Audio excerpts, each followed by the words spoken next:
As February comes to a close, so does American Heart Month. But before it ends, we wanted to take a look here at a common heart condition, one that many patients don't know they have until they wind up in the ER. This happened to our friend Stephanie Bennett last year, and she joins us now to talk more about this. It's called SVT. Yeah, Chris, that's right. SVT, it stands for supraventricular tachycardia. It's a fast heart rhythm that strikes out of nowhere, and it happened to me. But the good news is it can be fixed. Her rhythm problem was confined to this small area in between the right upper and lower chambers. My cardiologist, UAMS's Dr. Hakan Paydak, explaining the rhythm problems of SVT are electrical, and it's a condition that does not discriminate. In different age groups, starting from childhood up to 90 years of age. The type of SVT I have, AV nodal reentry tachycardia, is the most common. This short circuit in between your right upper and lower chambers. And then this short circuiting will cause heart rates, like in your case, up to 200 beats per minute, and it will make you feel dizzy, lightheaded. And on August 19th of last year, the unthinkable happened. I found myself in the ER with a heart rate of over 236 beats per minute.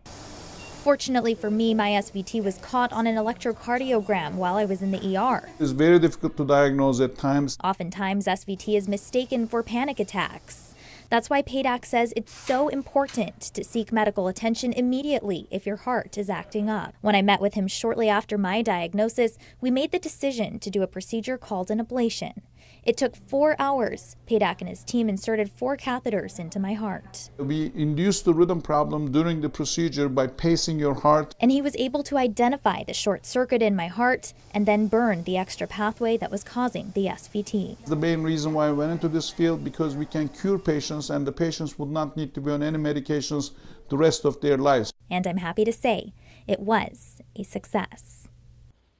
And to give you an idea of how common SVT is, Dr. Paydak tells me he performs roughly 200 cardiac ablations for SVT each year. And that's part of why I wanted to share my experience with our viewers. Maybe one of you who's watching tonight at home is going through something like this. And my hope is that this story has provided a little bit of comfort, Chris. Well, we appreciate you sharing it. What stood out to me was how quickly you were back on your feet and even back at work, too. It was incredible. Yeah, the recovery time is absolutely incredible. You know, I was tired for about a week afterwards, but I was right back at work.